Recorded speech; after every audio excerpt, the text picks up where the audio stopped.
Okay, so I'm here with Danny Yeager of Kingfield CrossFit, Kingfield Barbell, and we're just going to talk a little bit about what fitness is, according to Danny, and kind of the things that they do around here as far as bringing people in and their philosophy on what fitness should be like. So here's the first thing is that fitness is relationship first, right? So when anybody joins, right, you've got to understand what their goals are. And I think being a fitness professional, it's important because you actually need to listen first to what they want to do. And then number two, you need to understand about, how to bring them into the culture of the gym that you have, and then figure out whether or not your services can actually fulfill on what they're looking for. If not, you have a responsibility to help them find that or refer out, because then you're going to have people that in your community and gym that want to be there. Yeah, absolutely. So once you do that, once the relationship is established, you got to lower the barrier to entry. And what we do is we work with people one-on-one until they're ready to go to class. See, I think there's not a lot of places that do that. I think that's pretty cool.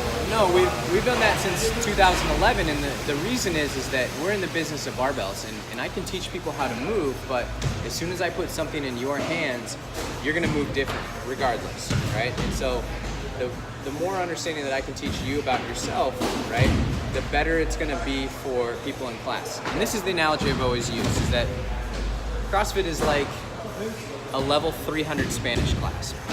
If I walk into a level 300... Is there a level 300 Spanish class? Yes. Yeah. So in college, if I walk into level 300 Spanish, and I've never taken Spanish before, the teacher has two options. Either teach to me, who I'm new to the class, and sacrifice attention for everybody else in the group, or teach to the rest of the class, and then I'm not going to get any attention thrown my way. Right. So what we do is we spend that one-on-one time, we get them up to speed. Sometimes we follow them or shadow them in class, and eventually, once people feel comfortable about being in class and being in, around a lot of people, right, then we can kind of hand them off. So you got to understand the relationship first, lower the barrier to entry, and then help people figure out what they're looking for, because that's why they came to you in the first place. So one thing I want to ask you is, you were talking about breathing earlier. So how does breathing fit in with all this stuff? I mean, I'm a huge advocate of breathing, but how does it fit into CrossFit as being an athlete or just in general? So that could be a long-winded question, but the first is just helping people understand, just notice their breath, right? And then once you make them aware of how they breathe throughout the day or how they breathe when they're moving, that generally starts a conversation.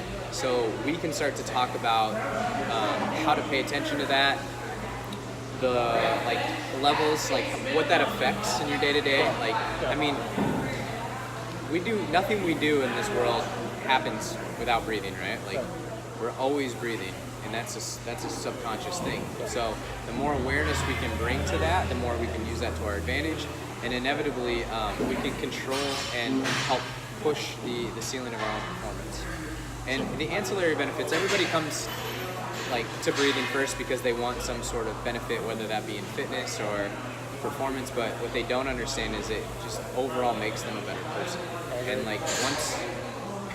that's the cool part about it. Once you start to have a little understanding, all these other things happen around the breathwork space, and you're like, holy shit, right? You notice that, when you're working or when you're walking or you're talking or your emotions are high, or when you're training, and it's a pretty powerful tool. Well, the interesting thing that I know is that, just about breathing, is that if you can control breathing, you can control anxiety.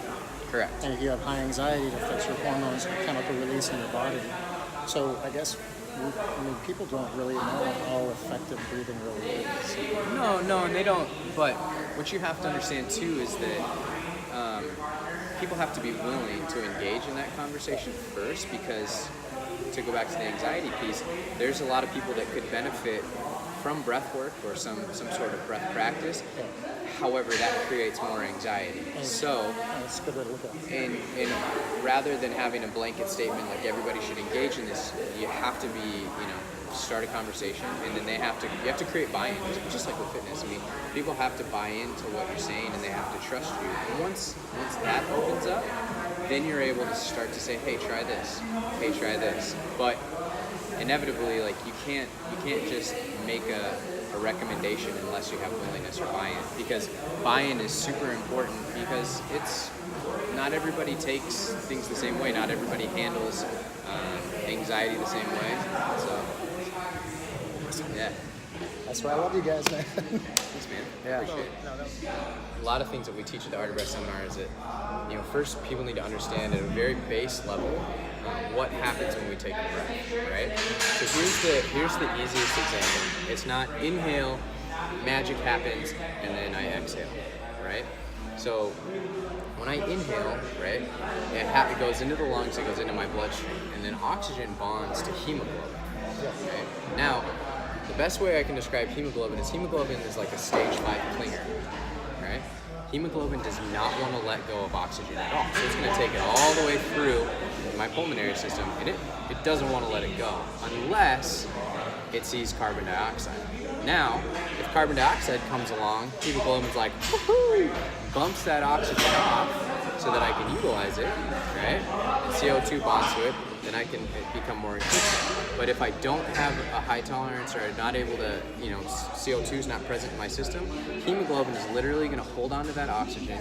It's going to travel through my pulmonary system, and I'm going to exhale it out. And I never used to. So that's why when we talk about it, is we want to talk about breath, teaching people how to breathe, to getting into the lower parts of the lungs, because that's a higher concentration of alveoli in the lungs, which you're going to have a higher rate of diffusion, so that we can actually be more efficient in the respiratory system. Interesting. So this is shit that I'd like to learn more about. So The Art of Breath seminar. check it out. Visit us on YouTube, Impact and Momentum.